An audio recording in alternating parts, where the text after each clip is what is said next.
Hey, good afternoon. Okay, here's the pearl. You were never waiting for the crown. You were always wearing it. This is the real embodiment of our inner authority, our sovereignty. And so today, I'm super excited to talk to you about inner authority and about the crown is within, always been there. So this is the last talk in our series of the sovereign self. And the first talk, I want to give you a little bit of the series arc. We started with I'm not broken, uncovering the stories of our brokenness. And then we talked about the death of victimhood, the death of giving our power away. And then the third talk was on the pattern is the portal, seeing the patterns that we're running as the curriculum for life, that they're actually breadcrumbs to our transformation and awakening. And then finally, sovereignty as a practice was last week, that consciousness precedes form and that it's our consciousness that creates our reality. This week, the final talk in the sovereign self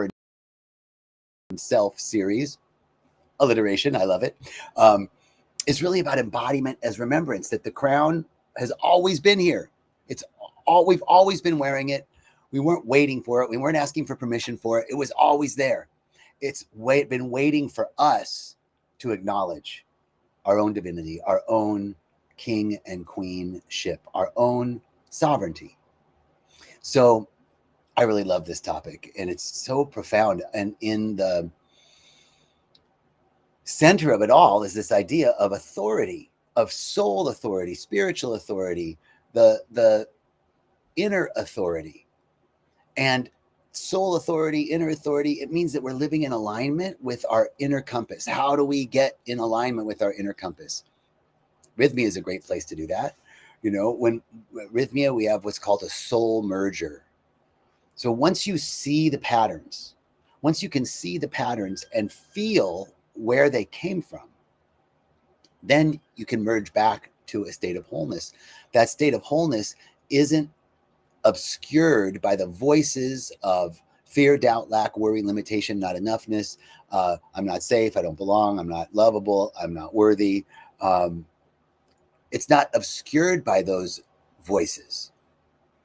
And the sovereign self isn't driven by fear. It's not driven by our coping strategies, people pleasing, perfectionism, control. It's driven through devotion. It's driven through our practice. It's driven through our mindfulness. It's driven through our willingness to consistently see life as the curriculum. It's about listening to that voice that's not louder, but truer, that's not fast, getting it done fast, but it is deeper. It's nothing to prove. This is a big one, nothing to prove. This is spiritual authority. This is inner authority. When I am connected with myself, when I can hear the truth of my authentic self. And so often we hear, I just went through this whole process of hearing that voice and not honoring it, or getting confused, right? Like, oh, I hear it, yeah, but then there's all these other voices, and the mind goes, well, but there's this possibility and that possibility. But there was a point when I knew it. I knew the inner voice was telling me, and it was so aligned, it was so clear. And then someone said something. Then I started thinking. And here's the beautiful thing. Everything's always working together for our good, always, no matter what. So the beautiful thing is that no matter what, it's more important that you make a choice than that you choose right. The devil at the crossroads is telling you, don't make a choice. You could choose wrong. You might as well just stay here. That's the only danger right there. That's the only danger, is not doing anything. So make the choice. Whether you think it's in alignment or not, make the choice, and you'll get further down the road and see, oh, that wasn't that's not serving me any longer. And then you can make a different choice, but choose. That's actually another part of inner authority, is just choosing and trusting. Now, we want to assess, analyze, feel, most importantly, feel into it. And then you do your best. That's what I'm doing. I'm just doing my best. So sovereignty is action. This is what we're seeing, right? Sovereignty is making the choice. It's not analysis paralysis. It's not something you think about. It's something that you live. Sovereignty in action is actually integration and embodiment. Sovereignty in action is actually integration and embodiment. So when we start to become sovereign, when we start to connect with our inner authority, then it's time to re-examine the agreements that we've made. We could have been making some agreements based on an old paradigm that are no longer valid. So we might want to check our agreements. Am I honoring them? Are they still honoring me? You know? And there's 3 hallmarks of sovereignty. Clarity is the first hallmark of sovereignty, that I know who I am and I know what I value and I know that I'm valuable just as I am, not because I'm proving myself or doing anything. I'm valuable as I am. This is the clarity that comes with the first level of sovereignty. And then cohesion, where my actions are in alignment with my knowing. So we might have this awakening and come to this, oh my God, inner authority. I hear that inner voice. And then we got to review. What agreements have I made? Are they in alignment with my new knowing? That's cohesion. So when things start to become coherent, in alignment, then the last piece of sovereignty is compassion. Because I'm not always going to choose right. Not that there's a wrong or a right, but we learn through our mistakes. I do. So we experiment. We check it out. That didn't work. That's not bad. It just didn't work.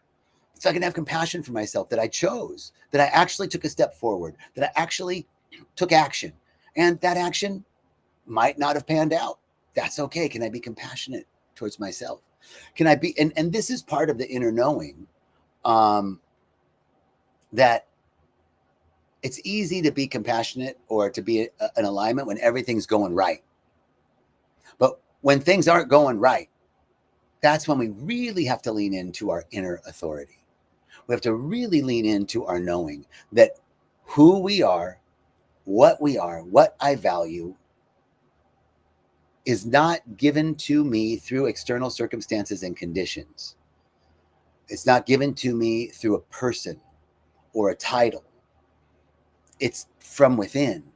And then when it's that internalized interior sovereignty, inner authority, soul authority, then independent of circumstance and conditions, independent of what's going on in the external world, I can still connect in with me, and my joy isn't robbed, my love isn't robbed, my compassion isn't robbed, it doesn't mean I'm insensitive to what's going on, but it means that I am in tune with the truth that's always there. That, as Reverend Michael says, that inviolate part of me. That part that is what the Taoists call your poo. Your poo nature. That's right, baby. P-U. P-U. Your poo nature. In Taoist philosophy or Taoist teachings, the poo nature is the uncarved block.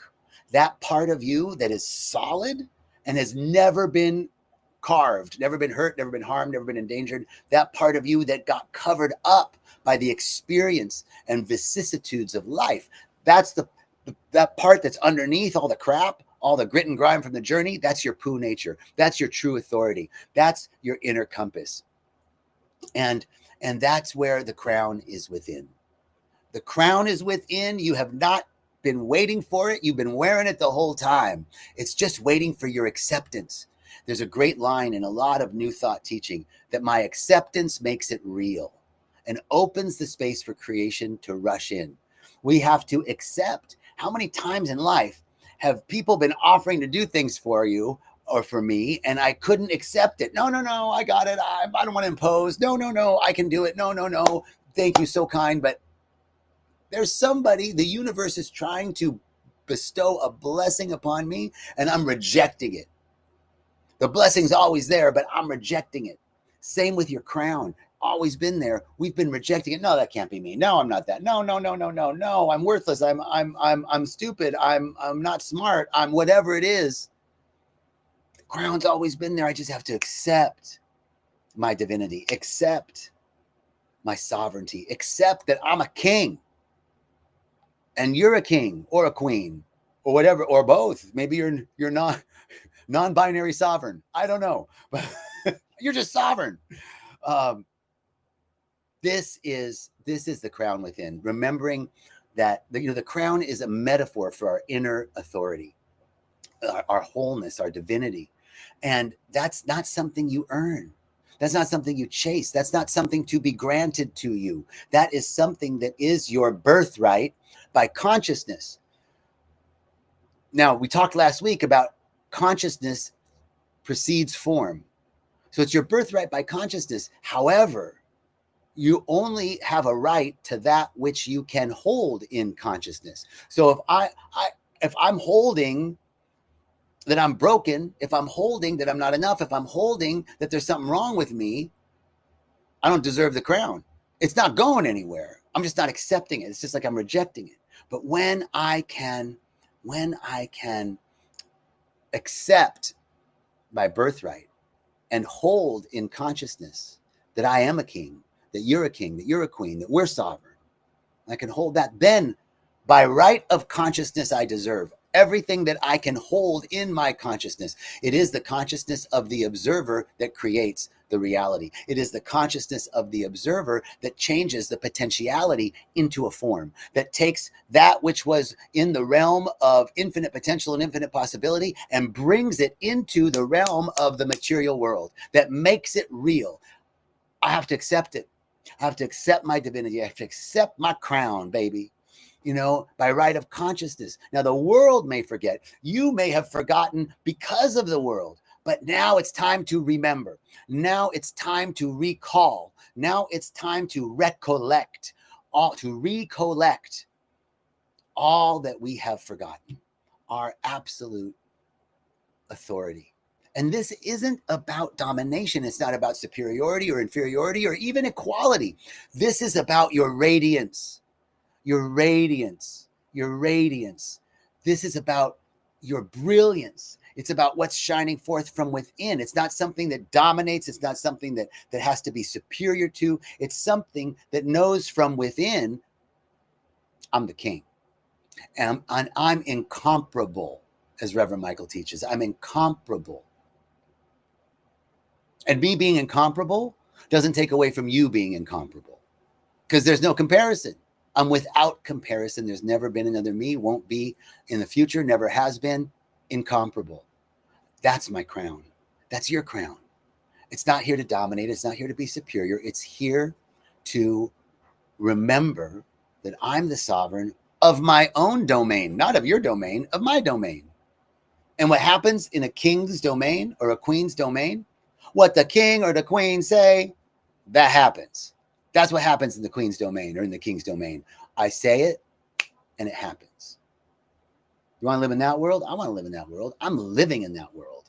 This is amazing. I'm getting ready to go on a 4-week vacation, a month-long vacation that I dreamed of. I thought about it at the beginning of the year. I said, Rythmia is closed for 2 weeks in September, but they're not anymore, but they were going to be.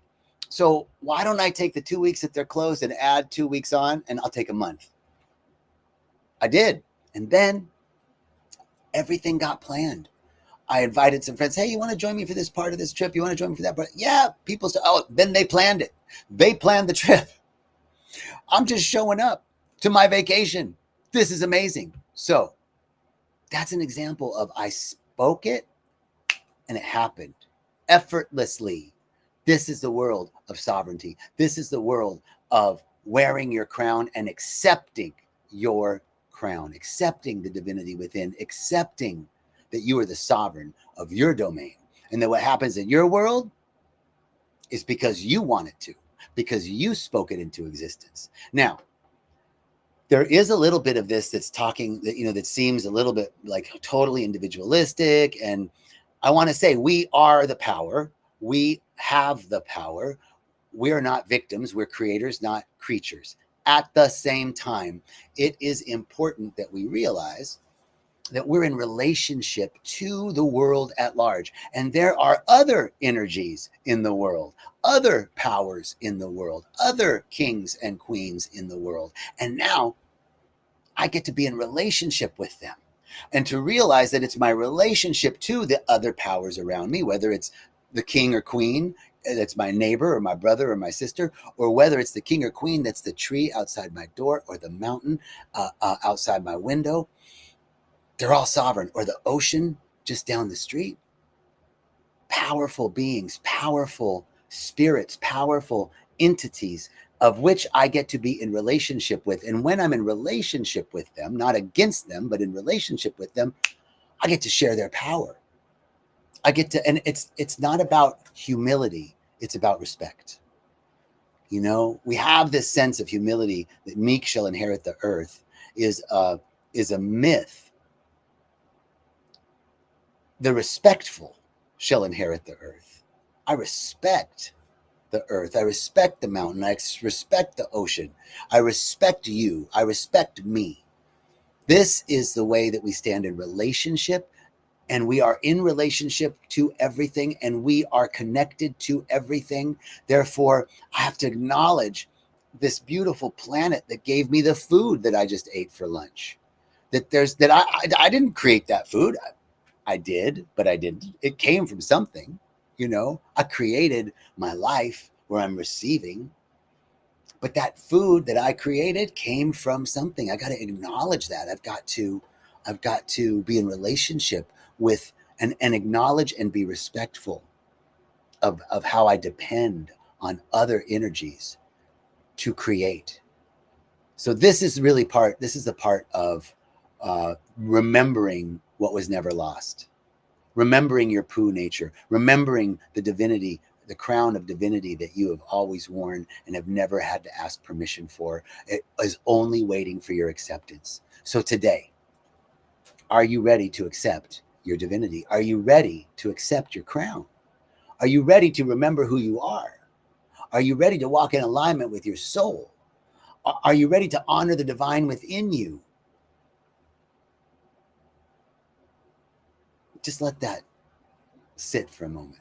Just say to yourself, I'm ready. I'm ready to remember who I am. I'm ready to honor and be aligned with my soul. I'm ready to remember the divinity and the crown that is within. I'm ready. I'm ready. That it's not only within me, but it's within all beings. I'm ready to see it in everyone because I can now see it in myself. All right. I think this is our talk. This is our talk for today. I'm so grateful and so thankful. Thank you for checking in. Sending you all much love, richest blessings, and I will see you next time. Blessings.